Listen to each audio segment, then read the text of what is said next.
Buenas tardes. Bueno, yo les voy a hablar sobre la sexualidad de la mujer con lesión medular. Y para comenzar, me parece que es importante conocer desde dónde nacen los conceptos con respecto a la sexualidad que tenemos en la actualidad.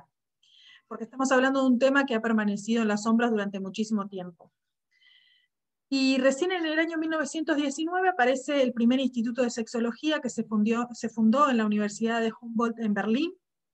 En el año 1921 se realizó el primer Congreso Internacional de Sexología, y desde este primer inicio la sexología fue entendida y fue definida como una disciplina o una ciencia interdisciplinaria. Después de la destrucción del Instituto Hirschfeld a causa de los nazis en el año 1933 y posterior a la Segunda Guerra Mundial, el campo de la sexología resurge en Estados Unidos gracias a los aportes de Alfred Kinsley y la publicación de todos los estudios. Este instituto fue fundado en el año 1947. En el año 1959 se funda la Sociedad de los Estudios Científicos de la Sexualidad, y este grupo fue el pionero en el tema y sentó las bases para el futuro en la temática. Bueno, durante los años 60 y 70 fue la época de la revolución sexual. En el año 72 fue cuando por primera vez se abordan los derechos sexuales de las personas con discapacidad en el Congreso Mundial de la Rehabilitación. En el año 1975 recién la Organización Mundial de la Salud nos da esta definición de la salud sexual, que es la integración somática, emocional, intelectual y social que positivamente enriquecen la personalidad, la comunicación y el amor.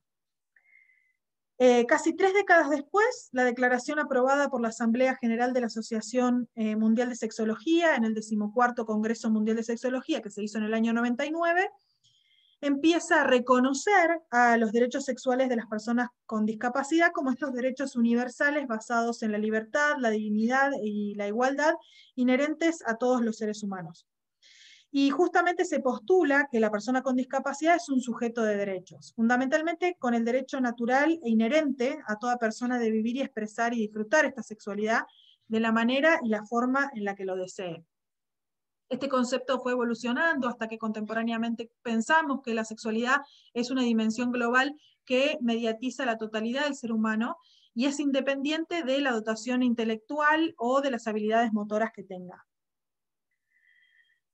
Entonces, ahora sí me voy a detener un poco más en lo que, o enfocar en lo que corresponde al funcionamiento de la inervación pélvica. Pido disculpas porque esta imagen en particular está mostrando una inervación hacia la vejiga y la he separado para la inervación de los órganos sexuales o reproductivos femeninos, porque justamente no encontré la imagen justa, pero nos sirve mucho como para hacernos la idea y poder recordar un poco cómo está inervado todo el aparato sexual o reproductivo.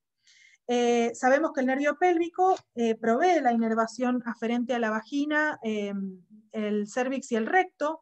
La información sensorial aferente de los genitales a la médula espinal se transmite por el nervio pudendo, que es el que ustedes están viendo acá abajo, que viene de las raíces nerviosas de S2 a S4. La inervación parasimpática está hecha por los nervios pélvicos, que es este que están viendo acá, y que también está, digamos, tiene su nacimiento desde las raíces o dermatomas de S2 a S4. Y la simpática por los nervios hipogástricos que nacen desde T1 a L1, que es este que ustedes están viendo acá. Este nervio transmite la actividad aferente del útero y el cérvix. La estimulación parasimpática es la que genera la ingurgitación y el aumento de tamaño de los labios y el clítoris, y también produce la lubricación vaginal, que vamos a ver cómo está afectada en estas pacientes. La estimulación parasimpática también es la que genera las contracciones rítmicas del útero, las trompas de falopio, las glándulas paruretrales y la musculatura del piso pélvico.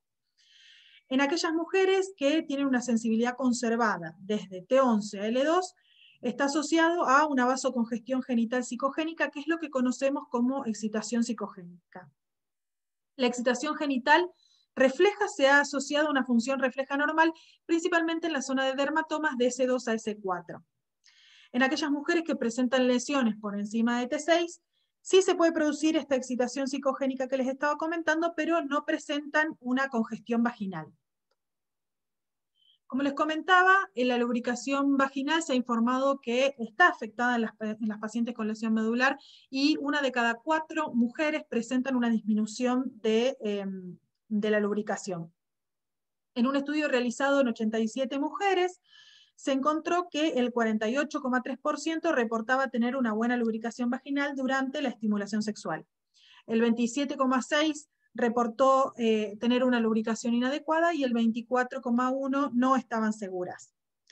De las pacientes de este 48,3% que contestaron y reportaron que tenían una buena lubricación, también reportaron haber desarrollado nuevas áreas de excitación por encima del nivel de lesión, que estaban incluidas más frecuentemente en la zona de la cabeza, el cuello y la parte superior del tronco.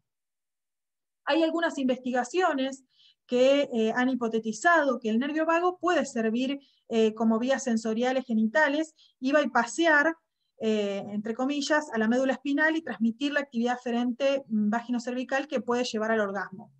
Esto justamente, esta teoría está apoyada en que muchas mujeres con lesiones medulares completas reportaron que tenían sensación genital y orgasmos. Y posteriormente esto fue confirmado a través de la realización de diferentes estudios en laboratorio y también en estudios animales.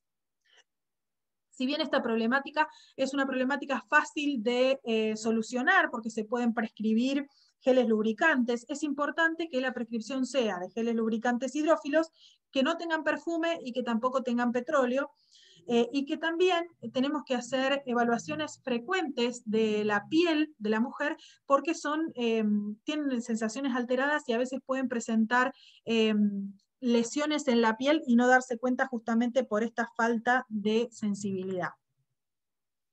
¿Qué pasa con el ciclo menstrual? Bueno, se ha informado que puede haber amenorrea que dura de entre 3 y 24 meses en mujeres después de la lesión medular. Hay un estudio transversal realizado en 128 mujeres que se encontró que el 41% presentaba amenorrea después de la lesión, pero que no hubo diferencia en la duración de la amenorrea en aquellas pacientes que habían quedado embarazadas y aquellas que no lo hicieron. Estas mujeres también pueden experimentar síntomas premenstruales y menstruales exacerbados, como puede ser la dismenorrea, los calambres, los espasmos o cambios autonómicos, como puede ser, por ejemplo, sudoración, dolores de cabeza y enrojecimiento, que pueden ser tratados con los mismos antiinflamatorios que se dan a las mujeres sin lesión para disminuir los síntomas. Principalmente se puede utilizar, y está reportado, el naproxeno y el ibuprofeno, pero se puede utilizar cualquier agente antiinflamatorio. Después de esta amenorrea inicial es importante que estudiemos a fondo el ciclo menstrual de la mujer para ver que no exista alguna alteración diferente. La respuesta sexual femenina consiste en estas 3 partes diferentes de la respuesta sexual masculina, que está formada por el deseo, que es este estado psicológico caracterizado por el interés sexual y la motivación, la excitación, que es el aumento de flujo sanguíneo a los órganos genitales y el clítoris, y el orgasmo. Tengamos en cuenta que en estas mujeres, cualquiera de estas 3 partes puede estar afectada después de una lesión medular. La vida sexual de las mujeres con lesión medular está influenciada por factores emocionales y limitaciones físicas que pueden interferir en la excitación sexual, tanto mental como psicogénica. En un estudio realizado por Burgi, que es el que estoy citando ahí abajo, se describen algunos de los problemas sexuales que experimentan estas mujeres, que incluyen que en general se sienten menos atractivas, que tienen una disminución del deseo sexual, miedo a perder la independencia, debilidad muscular, espasticidad, pérdidas de orina y de materia fecal. Y las mujeres con lesión medular reportaron que la razón primaria para iniciar las relaciones sexuales eran la necesidad de la intimidad y posteriormente de mantener las relaciones que ellas tenían con sus parejas. Los factores que influyen en la dificultad relacionados con las relaciones sexuales son, obviamente, el nivel de lesión. Mientras la lesión es más alta, tienen más dificultad, es decir, más dificultad en las lesiones cervicales.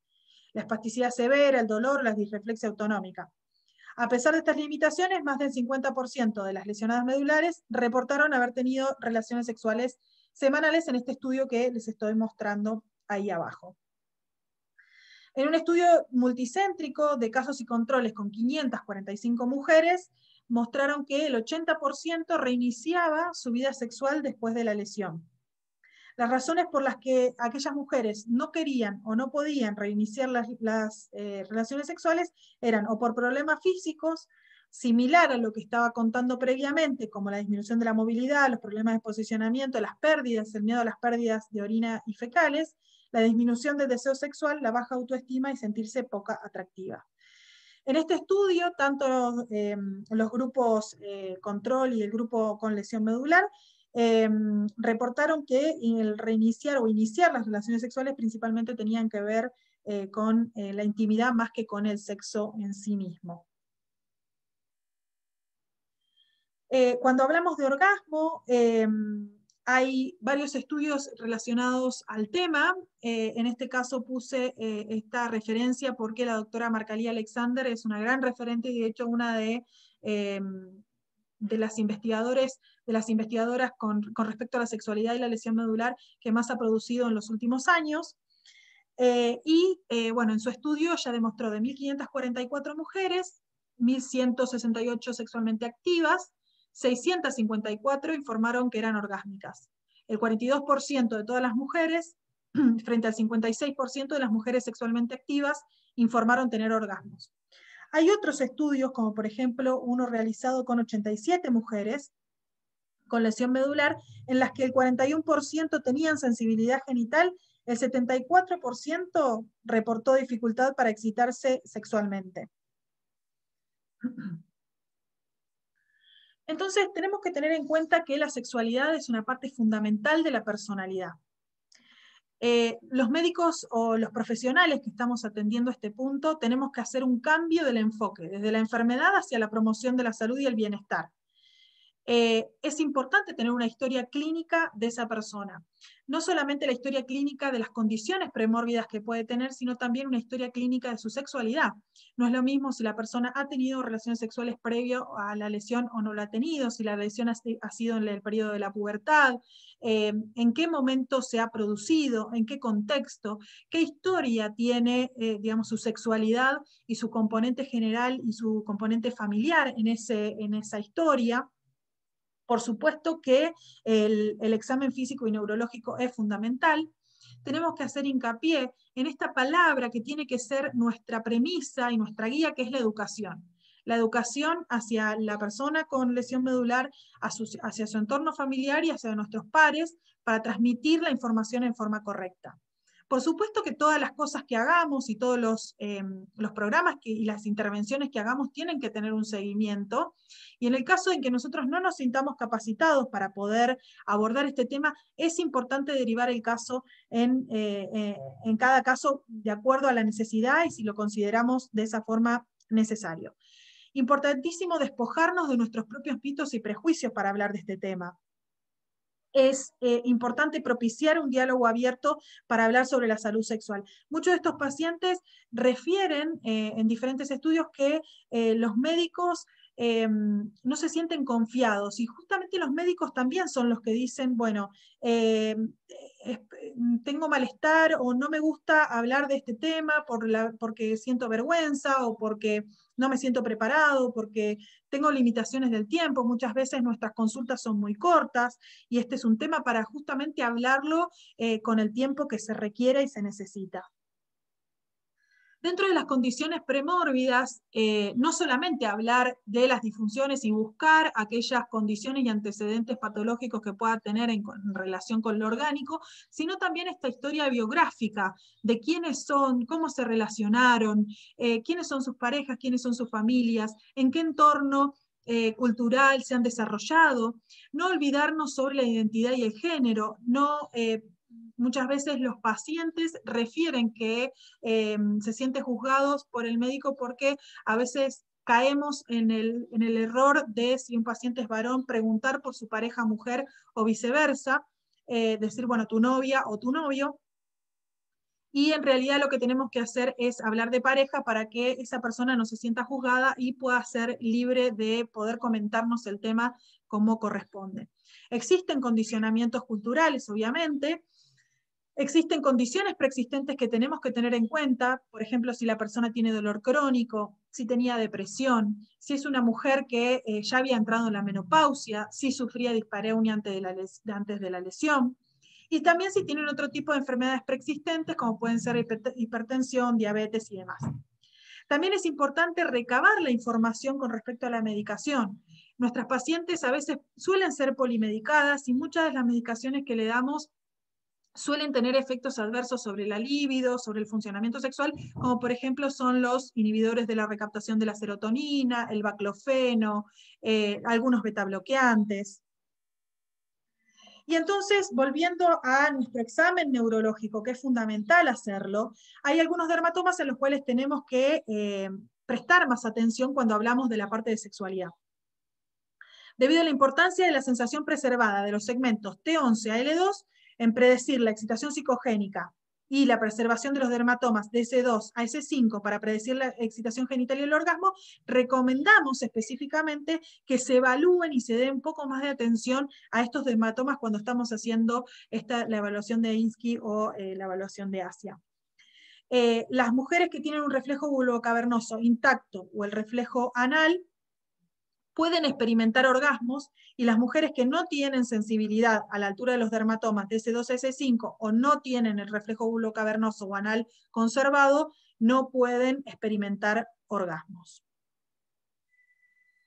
Entonces, bueno, cuando hablamos de sexualidad es importantísimo tener en cuenta que la sexualidad no es sexo coital, no estamos hablando solamente de genitalidad.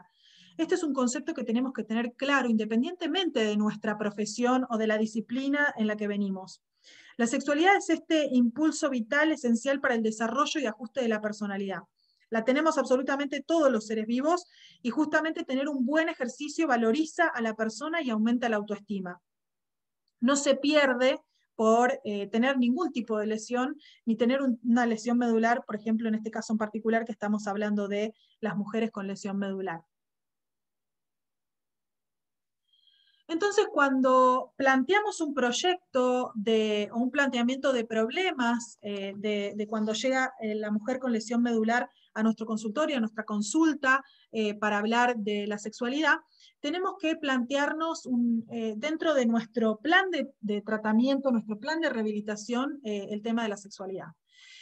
Como pauta básica, también tenemos que ver cuál es la información que tienen las personas con respecto a la educación sexual, qué mitos y prejuicios tiene esa persona, su familia, el entorno, la pareja, con respecto a la lesión medular y a la sexualidad, qué pensamos sobre la sexualidad y qué hay sobre educación sexual específico para la discapacidad, o en este caso para las mujeres con lesiones medulares. Este modelo, que es el modelo PLISIT, que es por las siglas en inglés, es un modelo que lo van a poder leer en las guías de práctica clínica de salud sexual en personas con lesión medular, que es de Asia y hemos traducido recientemente al español, y próximamente va a estar disponible en forma gratuita para todas las personas que se la quieran descargar. Cada una de las letras corresponde a una parte específica de la evaluación y de seguimiento y la programación de este modelo de intervención. Entonces la P corresponde a permiso, y esta primera parte es quién. Todas las personas que van a trabajar con las personas con discapacidad, o sea, todos los profesionales, el personal de apoyo y el clínico. ¿Cuál es el enfoque? Reconocer que hay que hablar sobre las áreas de sexualidad, y eso está bien. Tenemos que comunicar aceptación y comprensión sobre los cambios en la vida sexual de la persona, que es un tema sumamente importante y que pueden tener preocupaciones que son muy válidas. Es decir, vamos de lo general a lo particular. El LI, que corresponde a la información limitada, ¿quiénes van a ser aquellos profesionales que estemos proveyéndole un servicio o una atención a esa persona? El enfoque es brindar la atención en general que está relacionada con las preocupaciones sexuales, y acá hacemos la intervención con respecto a disipar todos esos mitos sexuales, y si necesitamos derivar a la persona correcta, a la persona especializada en el tema, este es el momento. La SS, que corresponde a sugerencias específicas, ¿quiénes van a ser los profesionales con conocimientos específicos en la temática de la sexualidad y que tengan habilidades de gestión para esta temática? El enfoque es usar los conocimientos y habilidades profesionales para brindar las sugerencias, para manejar esas preocupaciones específicas que tiene la persona. Y acá va incluida toda la obtención del historial de las problemáticas sexuales, definir cuál es el problema, ver cuál es el curso, si recibió un tratamiento, proporcionarle diferentes tareas, diferentes ideas. Y posteriormente lo que corresponde a terapia intensiva, que quien es justamente el especialista en el tema. El enfoque va a ser la historia sexual completa y el examen para la evaluación, y acá venimos a las intervenciones específicas y a la medida de esa persona, que es incluir los medicamentos, cirugía en caso de que lo necesite, asesorarlo, darle terapia sexual, o la variedad de procedimientos especializados o técnicas de manejo. Existen varios recursos, de hecho en el último tiempo hemos aumentado la cantidad de recursos que hay con respecto a las diferentes opciones e información que le llega a la persona con lesión medular y también para los profesionales. Uno de estos, por ejemplo, es esta página que les estoy mostrando, que es la página del doctor Michel Tepper, es un sexólogo que también forma parte del grupo que ha escrito varias de las guías que están relacionadas con la sexualidad y la lesión medular, porque él mismo también tiene una lesión medular cervical. En este sitio se pueden encontrar diferentes videos, diferentes tópicos o entrevistas, noticias y demás, que están relacionadas con la lesión medular y la sexualidad. También aborda algunos videos, por ejemplo, para mujeres que tienen una lesión medular de acuerdo a la funcionalidad, si tienen espasticidad, qué tipo de posiciones son las ideales, si tienen incontinencia urinaria, si tienen incontinencia vesical, y diferentes tips específicos para las mujeres y para los varones con lesiones medulares. A la derecha también hay un libro que es el Silla Sutra, que es de Arturo Valdés Guzmán, que es un latino que también ha escrito esta especie de Kama Sutra, pero con la silla de ruedas para personas que utilizan o que son usuarios de sillas de ruedas.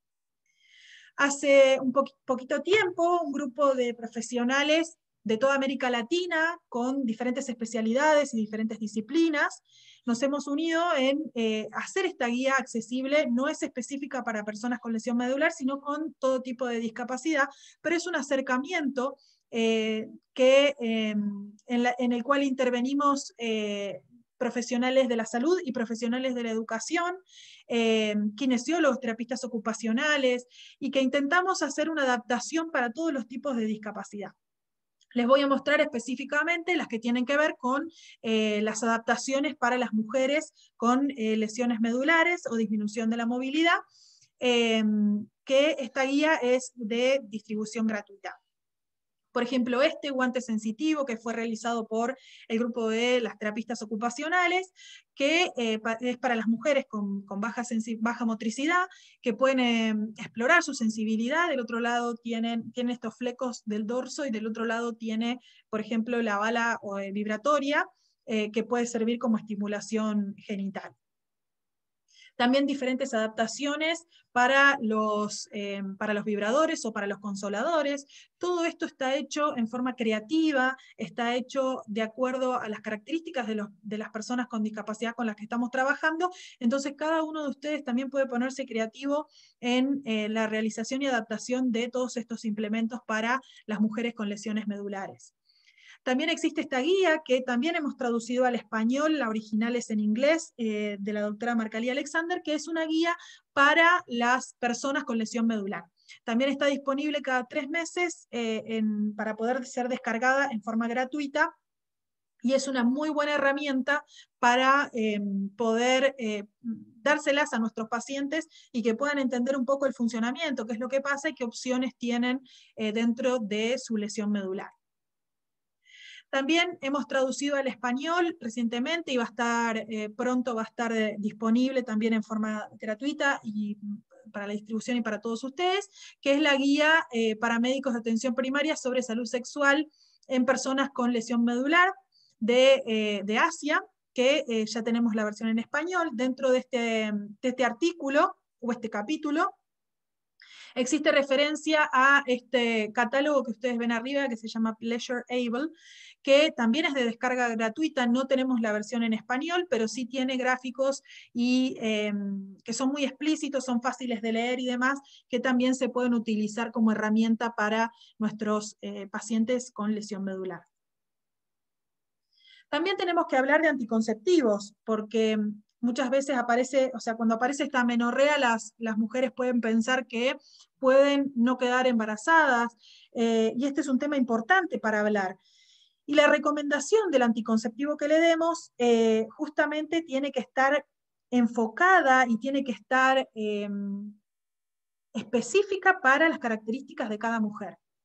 Porque tenemos que ver el estado general de los miembros inferiores, porque saben que los anticonceptivos orales muchas veces el efecto adverso es la formación de trombos, si ha tenido antecedentes de trombos, si vamos a utilizar otro tipo de anticonceptivo, qué sensación genital tiene, qué destreza manual tiene, qué higiene menstrual tiene.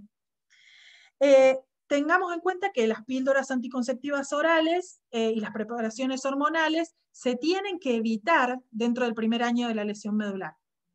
Y obviamente tener en cuenta que las mujeres que fuman y las que tienen antecedentes de problemas cardiovasculares no pueden utilizar estos métodos anticonceptivos.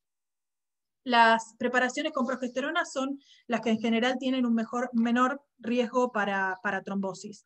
Y después hay otros métodos, que son estos tópicos, digamos, entre comillas, como los diafragmas, los capuchones cervicales y las esponjas vaginales, que sí ahí tenemos que ver qué destreza manual tiene nuestra paciente, y porque justamente si ella lo comprime o lo utiliza mal, puede generar una rotura de la pared genital.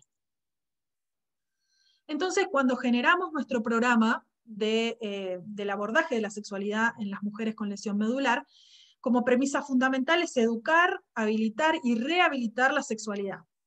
Tener en cuenta este concepto fundamental. La educación sexual no es solamente sobre sexo. Tiene que ver también sobre los sentimientos, la comunicación, los límites, las conductas que vamos a tomar, la formación de las relaciones, cómo se relaciona con su pareja. Obviamente lo vamos a hacer de acuerdo a las necesidades de la población que estamos asistiendo, o sea que se va a adecuar. No existe un programa general para todos, sino que cada uno va a tener que tener en cuenta el lugar donde está ejerciendo, el tipo de pacientes que tiene, las cuestiones culturales, religiosas, es decir, todo lo que engloba la temática de la sexualidad y la discapacidad en el grupo de pacientes que está tratando. Es importantísimo que la información y el conocimiento sea accesible, que sea adecuado a la capacidad de comprensión de la persona. Muchas veces utilizamos muchos tecnicismos para hablar sobre este tema con las mujeres con lesión medular o con cualquier persona con discapacidad.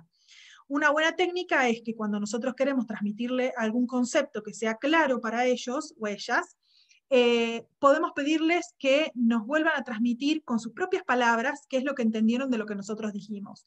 Eso es fundamental para que los conceptos queden claros y bien fijados en lo que queremos transmitirle a los pacientes. Como recomendaciones generales, no esperemos a la consulta, no esperemos a que el paciente venga o la paciente venga y mencione el tema. Lo tenemos que poner como una lista más de abordaje cuando el paciente ingresa. A veces preguntan, bueno, pero yo no sé en qué momento, si la persona estará preparada o no. Una buena pregunta para el paciente o para la paciente podría ser: las lesiones medulares acarrean o se presentan con problemas en la sexualidad. Si tenés alguna duda al respecto, si tenés preocupaciones, lo podemos charlar. Pueden que ellos le digan en ese momento o más adelante, y el paciente ya sabe que puede contar con ustedes y que va a ser un tema que va a ser abordado en algún momento. También es importante comprender esta dimensión biopsicosocial, interseccional que existe dentro de la sexualidad. No olvidarnos de este tema, ¿no? De las personas cisgénero y de las personas de la comunidad lesbiana, gay, bisexual, transexual, etc. La educación del profesional tiene que incluir todas estas técnicas para aumentar el nivel de comodidad para abordar las preocupaciones sexuales y comprender cómo las condiciones médicas pueden afectar el funcionamiento biopsicosocial de la sexualidad. Este es un trabajo inter y transdisciplinario. Y este trabajo es lo que justamente nos va a dar, les va a dar a la persona con lesión medular este empoderamiento y este enfoque en ellos mismos, con este concepto que ya hace rato sabemos que es el nada sobre nosotros sin nosotros. Muchas gracias.